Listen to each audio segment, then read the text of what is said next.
É para mim um grande privilégio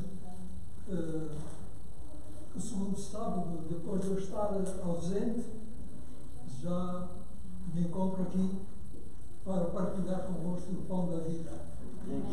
Isto é apenas motivo da graça de Deus e da amizade dos dirigentes aqui da igreja de Paulo Costa, pelo qual eu me sinto grato ao Senhor. Foi-me sugerido que eu estudasse convosco o tema com este título, o legado de Caim.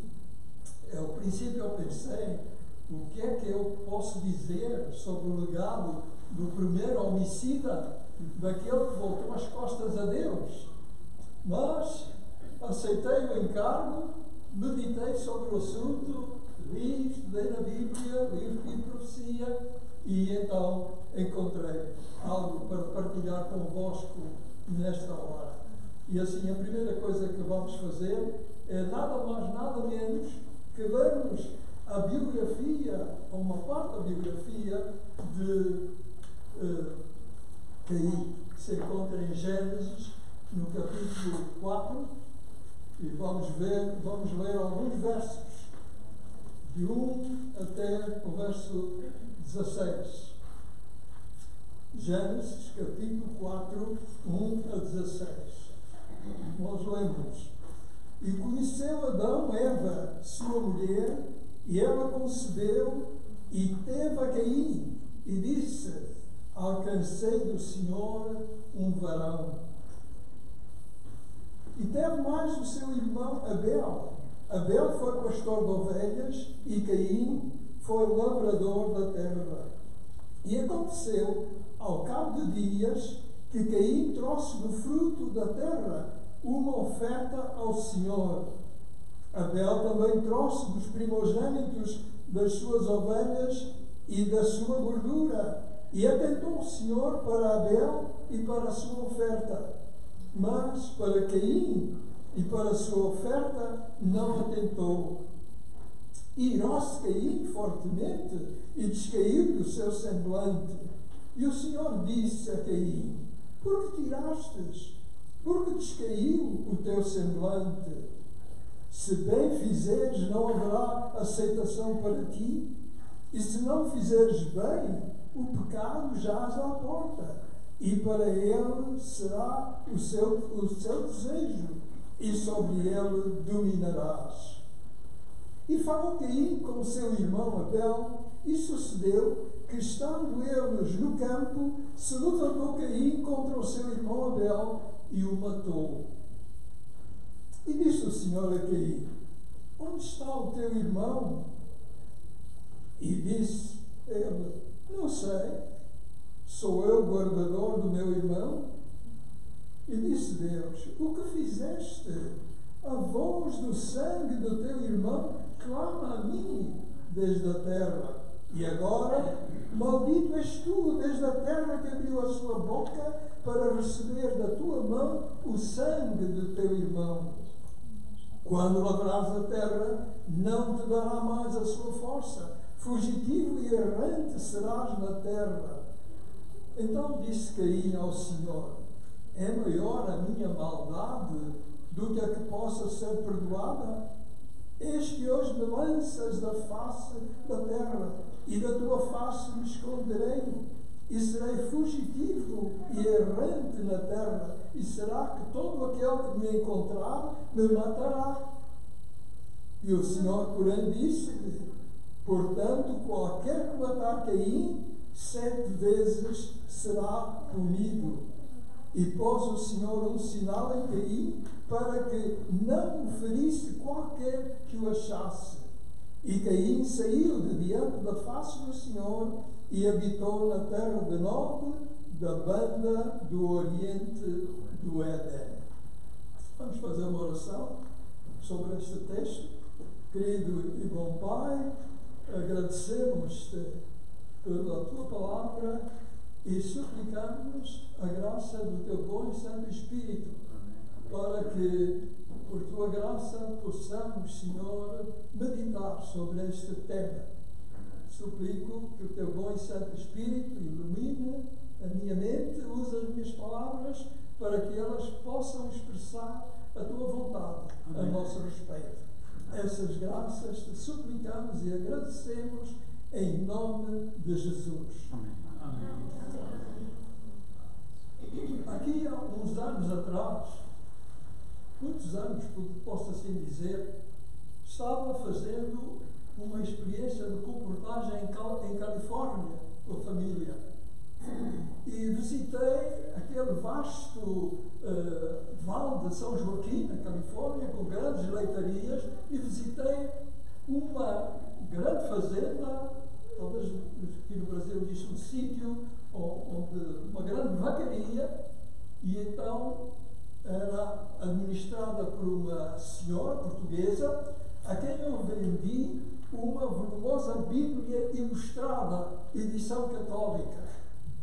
É a edição católica, mas estava lá a palavra de Deus. E ela passou um cheque e mais outros livros que ela adquiriu. E então, eu soube mais tarde que ela começou a ler a Bíblia. Mas sabem, amigos, é um grande perigo lermos a Bíblia sem a iluminação do Espírito Santo, sem a ajuda e a graça de Deus. Ela leu e chegou a um ponto, ela parou e ficou escandalizada.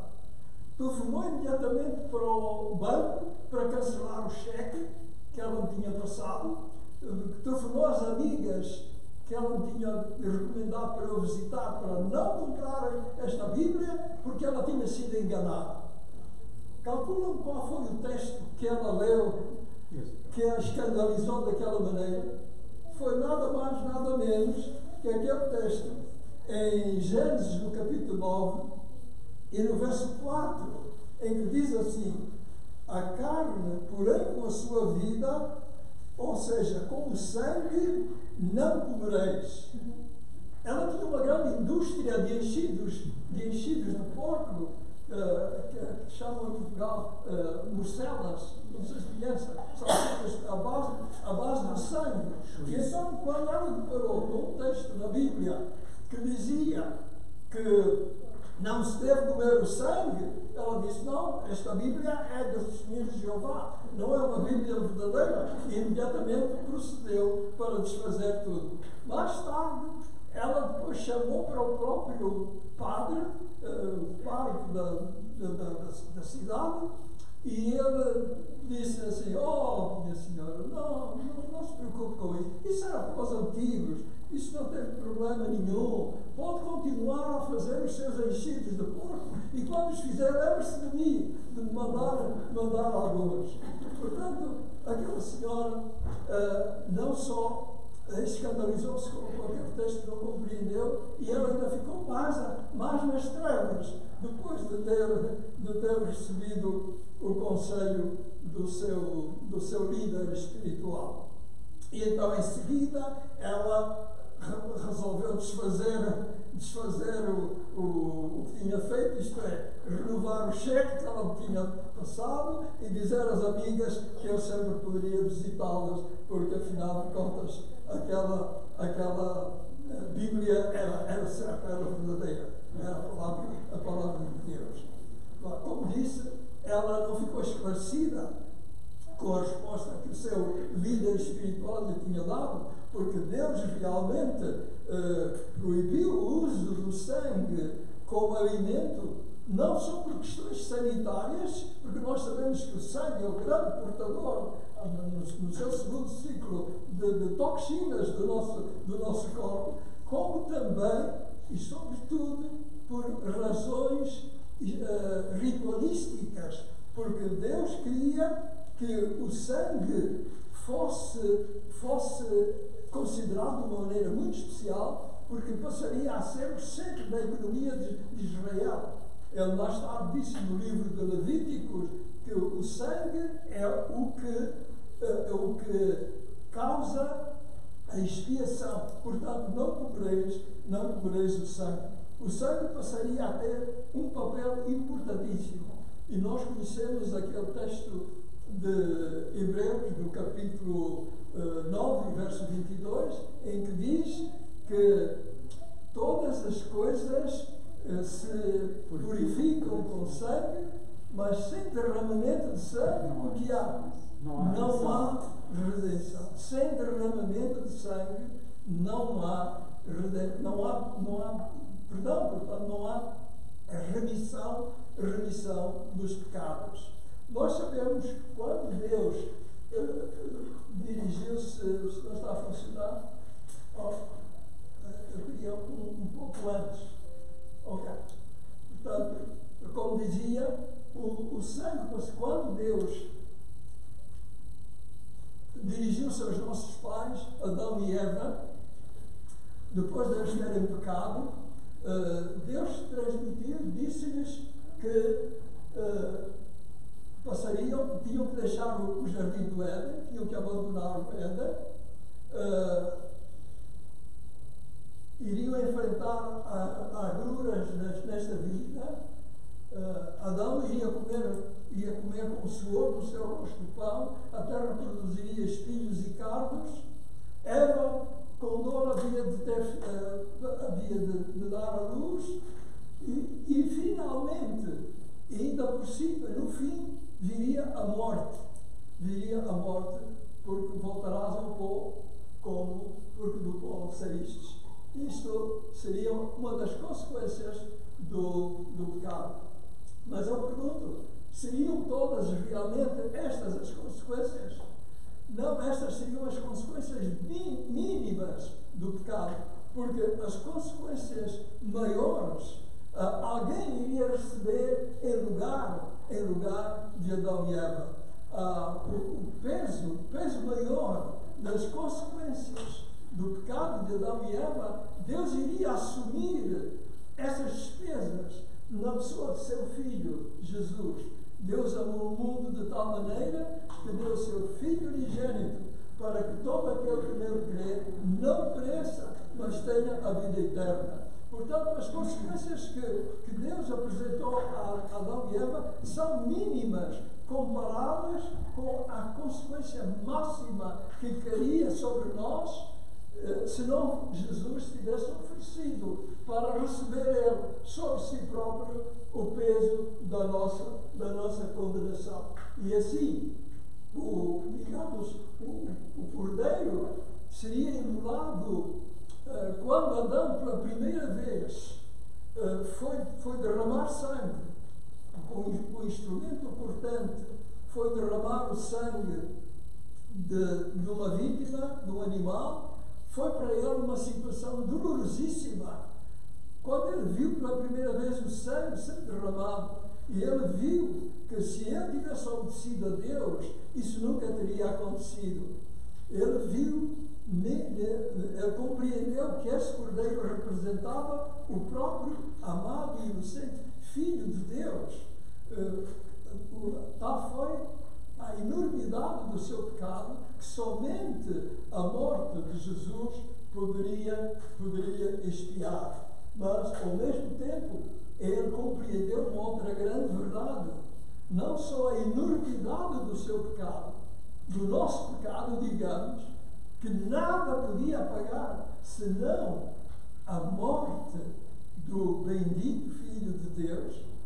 Como ele compreendeu, teve uma outra visão, uma outra dimensão, a dimensão da grandeza do amor de Deus, que esteve pronto a sacrificar o seu Filho para a nossa salvação, para que nós pudéssemos ter esperança, para que nós pudéssemos estar aqui e podermos louvar o seu nome.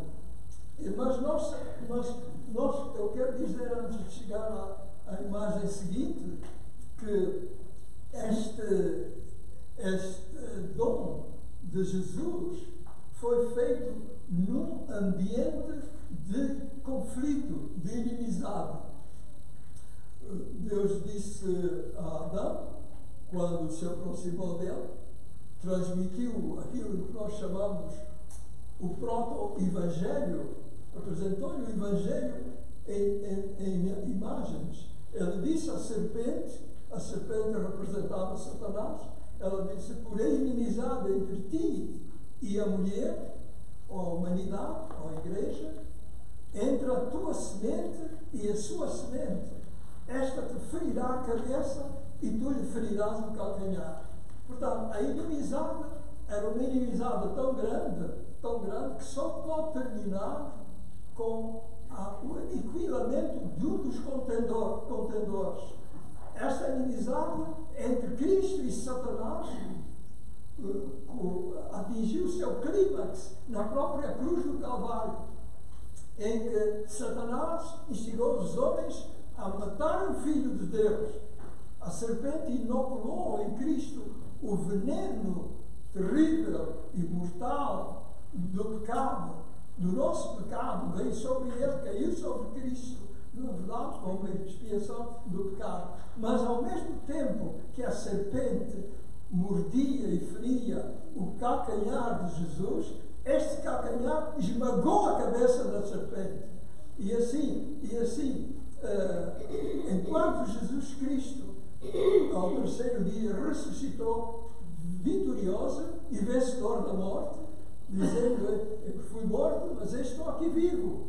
E tenho as chaves da morte e da sepultura. Portanto, Cristo saiu vencedor, ao passo que Satanás, a serpente, recebeu um ferimento mortal na cabeça. E o seu fim vai chegar um dia. Vai chegar um dia no momento próprio. E como dizia, este conflito, entretanto, este conflito entre a luz e as trevas, entre Cristo e Satanás, não se limita somente a Cristo e Satanás. Não. Ela estende-se também aos seguidores de Cristo e aos influenciados, aos seguidores da serpente, ou seja, de Satanás. E isto realizou-se de uma maneira trágica nos dois irmãos, Caim e Abel. Ambos estavam instruídos por Deus para trazerem o seu sacrifício, uma vítima inocente e imolada. Mas Caim achou que ele não precisava de trazer uma vítima, não precisava de sangue, ele traria os seus próprios frutos da sua terra. Portanto, ele obedeceu parcialmente a Deus, construiu o seu altar, como Abel também construiu o seu altar. Mas Abel, enquanto que Abel cumpriu as prescrições que Deus lhe tinha dado, obedecendo a Deus, trazendo uma vítima imolada, o seu sacrifício foi aceito por Deus. Ao passo que os produtos do trabalho de Caim não foram honrados por Deus, porque faltava a obediência à sua palavra. E sabemos que o texto bíblico diz que Caim irou-se fortemente com Deus, por Deus ter atendido a oferta de Abel e não a de Caim. Mas Deus perguntou a Caim: por que é que tirastes? Não há razão de irar. Portanto, Deus não determinou que Abel fosse o menino bonito da família e que Caim fosse o irmão feio da família, o condenado. Não. A cada um fez a sua própria escolha. Deus fala aqui a Caim de maneira clara, como quem diz: tu serás aceite, a tua oferta vai ser aceita se tu procederes bem, se tu procederes de acordo com a vontade de Deus. Aliás, isto é uma verdade para todos nós também. A Bíblia diz: Deus não se deixa escarnecer. Tudo que o homem semear, isso também ceifará. O que semeia na carne ceifa a corrupção, mas o que semeia no Espírito, do Espírito semeia a vida eterna. O que é que nós estamos a semear, meu amigo, meu irmão, todos nós? O que é que estamos semeando na nossa vida? Estamos semeando na carne ou estamos semeando no Espírito? Portanto, todos nós somos desafiados por esta situação bíblica em responder o que é que nós realmente devemos responder. Falando um pouco mais de Caim, desde muito jovem, começou a criticar Deus. Achava que Deus tinha sido injusto em expulsá-los do Éden. E então criticava fortemente a Deus. Ao passo que Abel procurava explicar ao seu irmão que Deus foi muito misericordioso para conosco. Deus foi muito bom, muito paciente. Vamos obedecer a Deus. Deus tem um plano para nós futuro. Mas quanto mais Abel procurava apaziguar o seu irmão, mais Caim se enfurecia, a ponto de pensar: como é que o meu irmão mais novo pode me estar a dar conselhos a mim? E o resultado foi o que a Bíblia diz. Realizou o primeiro homicida que foi praticado na terra, quando ele, enfurecido contra o irmão, matou Abel.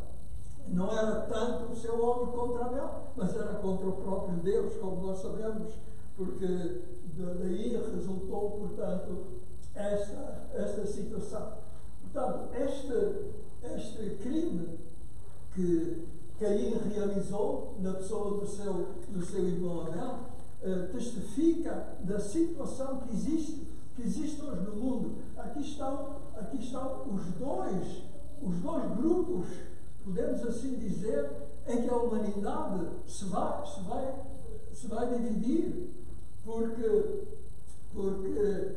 enquanto que uns aceitam o amor de Deus, o perdão de Deus, outros rejeitam. A Bíblia diz que todo aquele que quer viver pacificamente com Jesus vai enfrentar dificuldades. E assim nós sabemos que o espírito de Caim continuou a realizar a sua atividade. Talvez nós podemos perguntar: afinal, por que é que Deus não destruiu Caim? Pelo contrário, a Bíblia diz que Deus protegeu Caim. Diz que qualquer tentasse matar Caim, seria vingado, seria castigado. Antes de mais nada, porque é Deus que faz justiça, não são os homens. Em segundo lugar, Deus queria permitir que o universo todo visse as consequências do pecado. Deus não está neste mundo num trabalho de abafar o mal, ou de tapar ou encobrir o mal. Não, o mal tem que ser exposto, tem que ser visto na sua hediondez, na sua malignidade. As pessoas têm que o conhecer, não só esta terra, mas todo o universo. Por isso Deus consentiu que Caim prosseguisse na disseminação da sua rebelião, que o seu legado fosse transmitido às gerações que seguiram, de tal maneira que os próprios habitantes que precederam o dilúvio, muitos deles foram vítimas. Bom, esta cena é uma cena bastante pacífica, dos animais entrarem na arca, mas outra esta a seguir certamente não nos diz, não apresenta um quadro muito favorável, porque a geração quase toda pereceu, contaminada com as ideias revolucionárias de Caim. Nós podemos dizer que o legado de Caim tem três correntes que coincidem. Uma delas é a rebelião contra Deus. A segunda é a desobediência à palavra de Deus. E a terceira é ódio contra aqueles que querem fazer a vontade de Deus. E estas linhas têm vindo ao longo do tempo. O mesmo aconteceu durante a construção da Torre de Babel. Embora fossem os descendentes de Noé, apenas 8 pessoas se salvaram na arca, como nós sabemos. Muito cedo, a partir da descendência de um dos filhos de Noé, começou-se outra vez a divulgar o mesmo espírito de rebelião contra Deus, contra o Criador. E então eles resolveram: nós vamos construir uma torre que vai chegar até aos céus. Quando vier um outro dilúvio, nós vamos sobreviver. E então vamos nos reunir aqui e vamos fazer um grande nome. Vamos estabelecer uma metrópole universal, para que não mais o nosso nome seja disperso. E então eles estavam como que desafiando Deus na construção desta torre.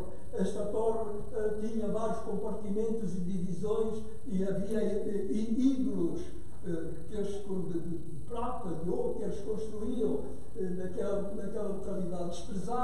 Desprezaram o sinal que Deus tinha dito, que não mais destruiria a terra pelo dilúvio, que era o arco-íris da promessa. Eles desrespeitaram totalmente e quiseram por eles próprios resolver os seus problemas. Mas o que é que aconteceu? Deus resolveu da maneira mais simples. Diz a Bíblia que era apenas uma única língua que se falava naquele tempo. E então Deus resolveu, Deus Pai, Deus Filho, Deus Espírito Santo, resolveram confundir as suas línguas. De maneira tal que os lá em cima, quando davam uma mensagem aos seguintes para lhes trazer material, as palavras não eram compreendidas, trocavam as coisas, houve revolta entre eles, houve morticídio, carnificídio entre eles. É por isso que Babel quer dizer confusão. Era uma confusão terrível que havia entre eles. E mais tarde, Deus manifestou claramente o seu desagrado, derrubando a parte superior da própria torre. Como quem diz, Deus não admite desafios para ele, na verdade. E então a torre de Babel tornou-se realmente uma torre lendária de revolução e nada se conseguiu realizar. No entanto, podemos dizer que, embora isto tenha passado há muito tempo, este mesmo espírito tem prosseguido ao longo da história. Não só se expressou na grande metrópole que foi Babilônia da Antiguidade, como mais tarde também passou para o próprio espírito, podemos assim dizer, da humanidade, da Babilônia mística, que continuou a representar os mesmos princípios de desobediência à lei de Deus e revolução contra ele e, finalmente, perseguição contra os filhos de Deus. Ao longo da história da humanidade tem-se formado um grande caudal de sangue, de vítimas inocentes que têm sido sacrificadas.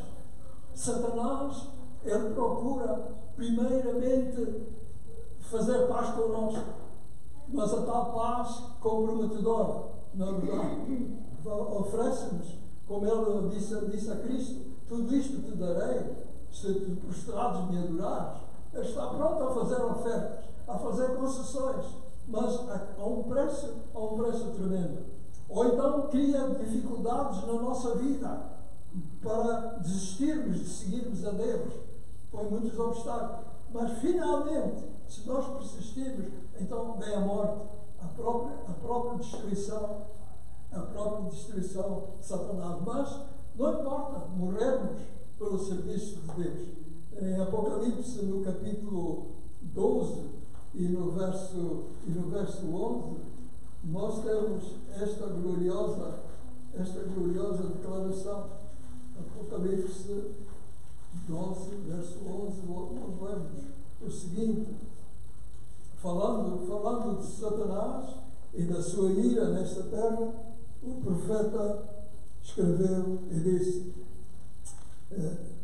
já no verso 10, eu ouvi uma grande voz no céu que dizia, agora chegada está a salvação e a força e o reino do nosso Deus e o poder do seu Cristo, porque já o acusador dos nossos irmãos é derribado, o qual, diante do nosso Deus, os acusava de dia e de noite. Satanás foi derribado pela vitória de Jesus Cristo no Calvário. E agora lemos no verso 11. E eles o venceram pelo sangue do Cordeiro e pela palavra do seu testemunho e não amaram as suas vidas até a morte. Qual foi a vitória deles? O venceram pelo sangue do Cordeiro. Portanto, aquilo que os homens odeiam foi o meio de Deus poder resgatar e salvar a humanidade. Não haveria outro meio de nos poder salvar sem ser o sangue.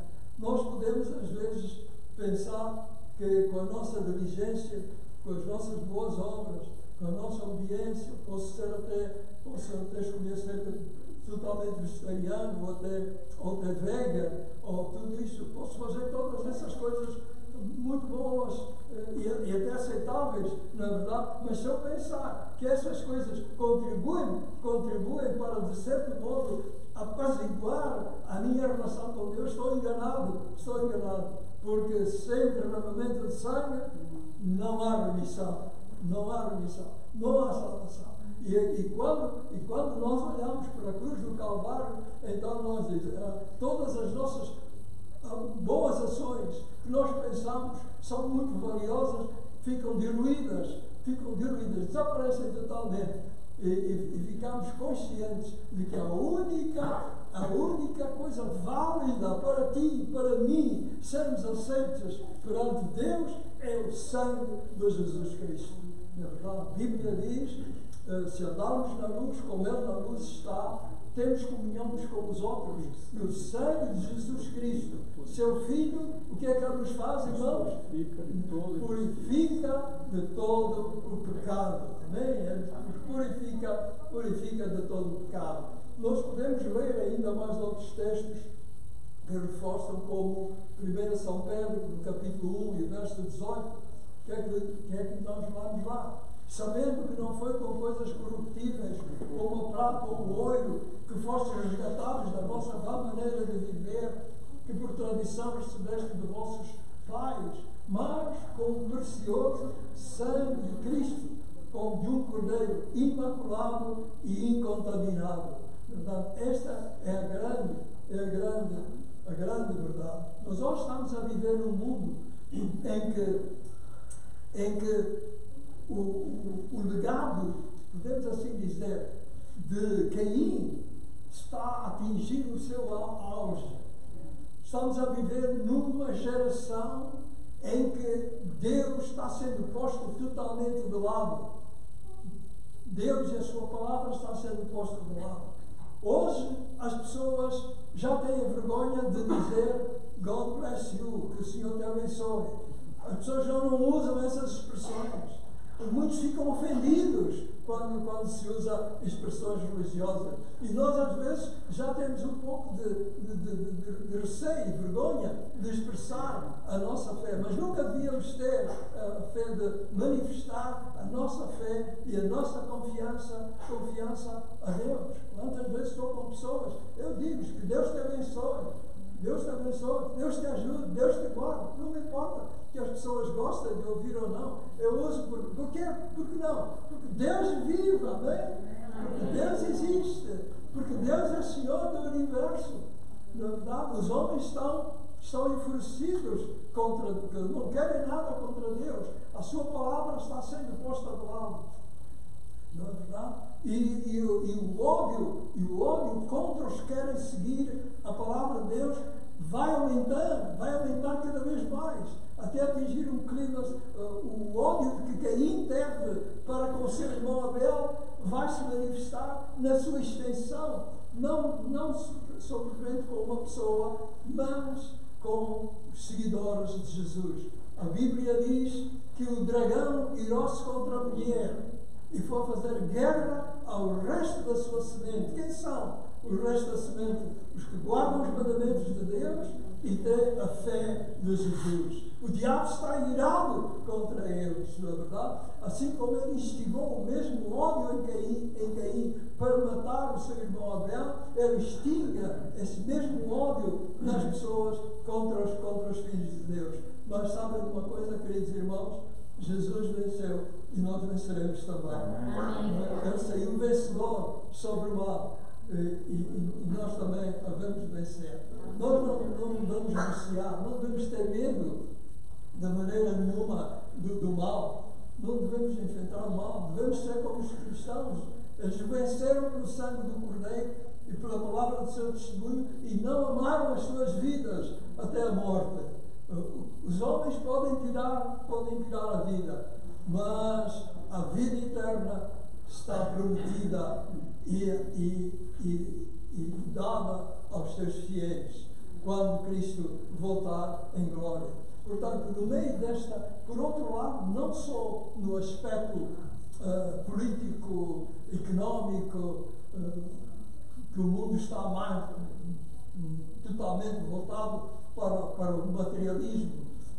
Houve grandes líderes no século XVIII, XIX, como por exemplo Karl Marx, que reduziu a humanidade só a aspecto económico com o seu manifesto comunista, verdade, que teve uma influência tremenda no mundo. Veio Nietzsche, que apresentou a teoria do Deus morto, Deus morreu. Tá? Temos Charles Darwin, que veio com a teoria da evolução. O mundo surgiu ocasionalmente, por acidente. O mundo evoluiu em bilhões e bilhões de anos. E isso ensina-se nas escolas, nas universidades, na verdade. Portanto, Deus está tirado fora do panorama histórico deste mundo. E mesmo no domínio religioso, da mesma maneira.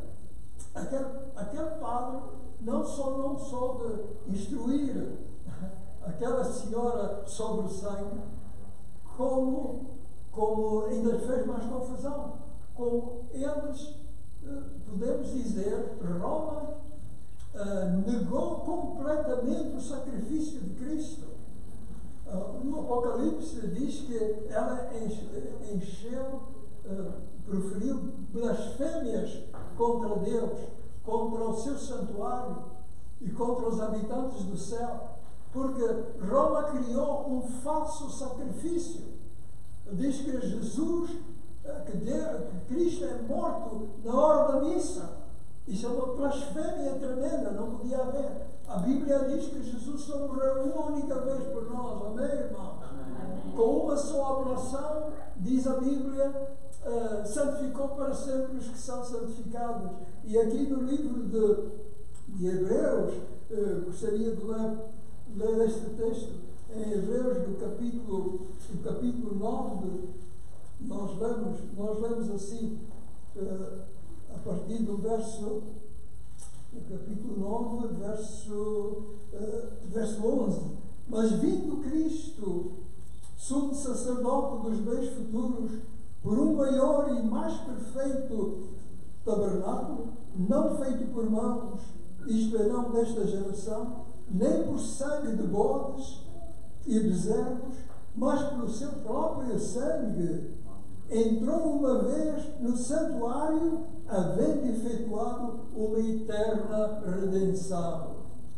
Jesus entrou só uma vez, no seu sacrifício só uma vez.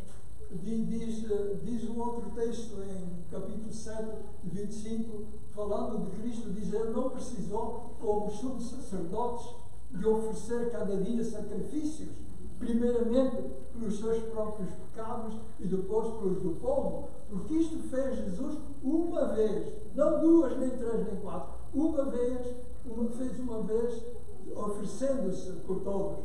O sacrifício de Jesus Cristo é de tal ordem, de tais dimensões, que só a sua morte, uma vez no Calvário, vai redimir milhões e milhões de pessoas que creem no seu nome. E assim, diante deste panorama em que nós estamos a viver, nós certamente não devemos ficar passivos. Nós somos testemunhas vivas de Jesus Cristo. A Bíblia diz-nos que Abel, no capítulo 11 de Hebreus, e no verso 4, diz-nos: pela fé, Abel ofereceu a Deus maior sacrifício do que Caim, pelo qual alcançou testemunho de que era justo, dando Deus testemunho dos seus dons, e por ela, depois de morto, ainda fala. Portanto, Abel ofereceu um testemunho aceitável a Deus. E sabem, irmãos, nós também somos chamados a oferecer sacrifícios a Deus. No livro de São Pedro, na sua primeira carta, no capítulo 2, de São Pedro, lemos a seguinte exortação bíblica, capítulo 2, nós lemos da primeira Epístola Universal de Pedro, na verdade, porque é justo.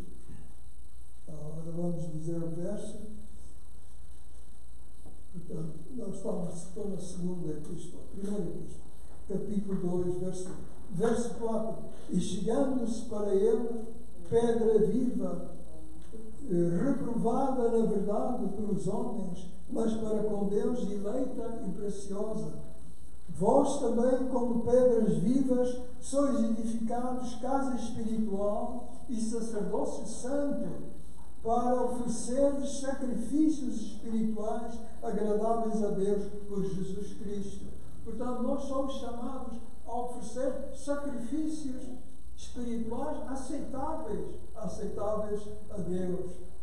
Nós somos sacerdotes em Cristo Jesus. A Bíblia fala vós sois o sacerdócio real. Sacerdócio real, porque Cristo não só era sacerdote, como também rei. E nós somos sacerdotes ligados a Ele. Portanto, nós somos chamados também a oferecer sacrifícios. Que sacrifício, meu irmão, minha irmã, querido irmão, Deus pede de nós. E que sacrifício é que nós estamos a dar com Ele? A dar a Jesus. Antes de mais nada, eu quero dizer, todo o sacrifício que nós fizemos a Jesus deve ser inspirado pelo seu próprio sacrifício. Amém, irmãos? Deve ser inspirado pelo sacrifício de Jesus. E amigos, o sacrifício de Jesus não foi suave. O sacrifício de Jesus foi tremendo. A Bíblia diz que quem não toma a sua cruz e não vem após mim, não é digno de mim. Não é verdade? Assim como Jesus deu a sua vida por mim, eu também devo estar pronto a dar a minha vida por ela. Amém, irmão? Sem dúvida alguma, Ele deu a sua vida por mim, para que eu possa viver um dia eternamente. Não é verdade? Mesmo que esta nossa vida aqui seja encurtada por qualquer razão e motivo, não tem problema absolutamente nenhum. Não tem, a ressurreição, a vida eterna, a promessa de Deus é segura, é certa e é verdadeira. E vai se cumprir naqueles que confiam no Senhor. Portanto, nós temos sacrifícios a fazer ao Senhor. A Bíblia diz: rogo-vos, pois, irmãos, pelo amor de Deus, que apresenteis os vossos corpos em sacrifício vivo, santo e agradável a Deus, que é o vosso culto racional. E não vos conformeis com este mundo, mas renovai-vos pelo conhecimento, para conhecer a perfeita vontade do Senhor. Portanto, nós todos devemos ser oferecidos para o altar. São Paulo dizia: eu já estou sendo oferecido por expressão de sacrifício e o tempo da minha vida está a chegar. E não estava a chegar porque Paulo fosse velho, não. É porque ele ia ser executado no tempo de Nero, por Roma. Ele sabia que o seu tempo estava a chegar. Ele dizia: eu estou sendo oferecido como uma expressão de sacrifício. E o tempo da minha partida já chegou. Mas o que é que ele dizia? Ao fim: combati o bom combate, acabei a carreira, cumpri a fé. Desde agora, a coroa da justiça me está guardada, a qual o Senhor justo me dará naquele dia. E não somente a mim, mas também a todos os que guardam a sua vida. Esta era a certeza de São Paulo. A Bíblia fala do sacrifício aceitável a Deus dos lábios. Ele fala do sacrifício dos lábios que confessam o seu nome. É nosso privilégio confessar o nome de Jesus, onde quer que estejamos, dando louvores e graças a Ele e o que Ele fez. Fala também do sacrifício da beneficência. Diz: porque deste sacrifício Deus se agrada. Mas também é um sacrifício que, acima de todos, que Deus deseja de cada um de nós. E vocês sabem qual é? Vejam no Salmo 51, qual é o sacrifício? O sacrifício acima de todos os sacrifícios que Deus aceita. No Salmo 51 e no verso 16 e 17 diz: porque te não comprases em sacrifícios, senão eu os daria. Tu não te deleitas em holocaustos. Ele está a falar de sacrifícios de animais. E depois ele diz, os sacrifícios para Deus, o que são? São um espírito quebrantado e contrito. A um coração quebrantado e contrito, não desprezarás, ó Deus. É este espírito quebrantado e contrito que Abel revelou. Este é o espírito que nós devemos revelar também. Foi este espírito, digamos assim, este espírito contrito de Daniel, quando orou a sua poderosa oração no capítulo 9 de Daniel, e que o anjo Gabriel veio do céu de propósito ao lado de Daniel para atender e ouvir. E mais tarde diz, Daniel, desde o momento que tu começaste a humilhar diante de Deus, são ouvidas as tuas orações. E eu vim para te revelar porque és muito amado. És muito amado. Este é que é o espírito que Deus aceita. Quando vamos à presença de Deus, não vamos com o espírito de Caim, de justificação própria, de reclamo, de revolta, etc.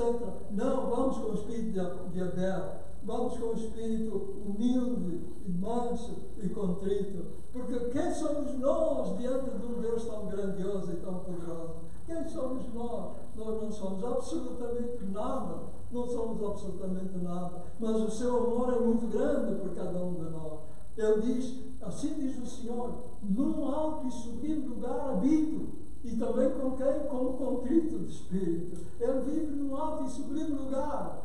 Mas Ele vive contigo, no lugar em que estás, se manifestar o espírito de contrição, se manifestar o espírito de amor. E é este espírito que nós devemos cultivar. No momento presente, Jesus Cristo está no santuário celestial, realizando a sua obra a nosso favor. E diz o texto, vamos ler mais este texto, se não se importam, em Malaquias, no capítulo 3 de Malaquias, ele faz a seguinte pergunta. Malaquias, capítulo 3, no verso 2, diz assim, mas quem suportará o dia da sua vinda? E quem subsistirá quando ela aparecer? Sim, quem vai subsistir quando Cristo voltar? Porque ele será como o fogo de ourives e como o sabão dos lavandeiros, assentar-se-á, afinando e purificando a prata, e purificará os filhos de Levi e os afinará como ouro e como prata, então ao Senhor trarão ofertas em justiça.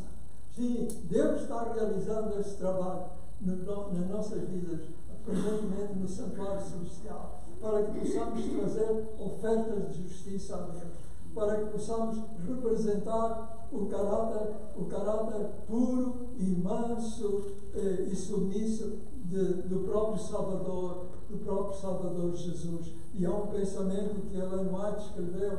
Ele diz, Jesus está ansioso de se ver a si mesmo representado na sua igreja. Quando o seu caráter estiver perfeitamente representado nos seus filhos, sabe o que é que vai acontecer? Ele virá para nos levar para o seu reino. Quando ele estiver perfeitamente representado em cada um de nós, ele virá. Amigos, este é o grande privilégio que Deus põe diante de nós. E mais tarde, no livro do Apocalipse, no capítulo 7, João vê uma multidão de todas as nações, tribos, povos e línguas, de várias nações, de vários lugares, na verdade, e tu pela fé podes estiver lá também. Se formos fiéis, vamos estar também nessa grande multidão. E depois diz que eles traziam vestes brancas, estavam com vestes brancas e com palmas nas suas mãos. E que então um dos anciãos perguntou a João, estes que estão vestidos de vestes brancas, quem são e de onde vieram? E João disse, Senhor, tu sabes, diz tu. João não quis responder. E então o ancião diz, estes são os que vieram da grande tribulação e lavaram as suas vestes e as branquearam no sangue do Cordeiro. Por isso estão na presença de Deus para todo o sempre. Então, esta vai ser a grande culminação final. Quem são estas? Eles lavaram as suas vestes no sangue do Cordeiro. eles purificaram-se no sangue de Jesus Cristo. Amém. E agora podem estar na presença de Deus para todo sempre, na glória eterna do Senhor. Esta é a esperança que todos nós devemos ter. Eu quero te ver a ti e que nós possamos estar nesta multidão.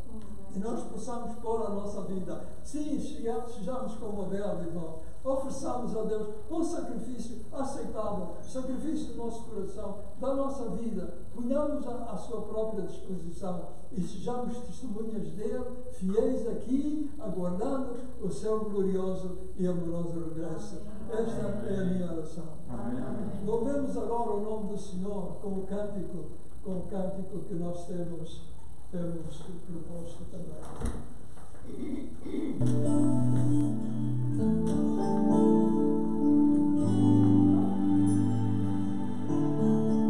As mulheres não esqueçam, hoje às 5 horas nós vamos ter o Bible Drive. Hoje aqui, meu Jesus me tomou em seus braços e senti o calor do Espírito Santo. Vou em paz, pois o meu Deus ao meu lado vai ficar, e em breve sua face eu verei lá no céu. Hoje aqui, meu Jesus me tomou em seus braços e senti o calor do Espírito Santo. Vou em paz.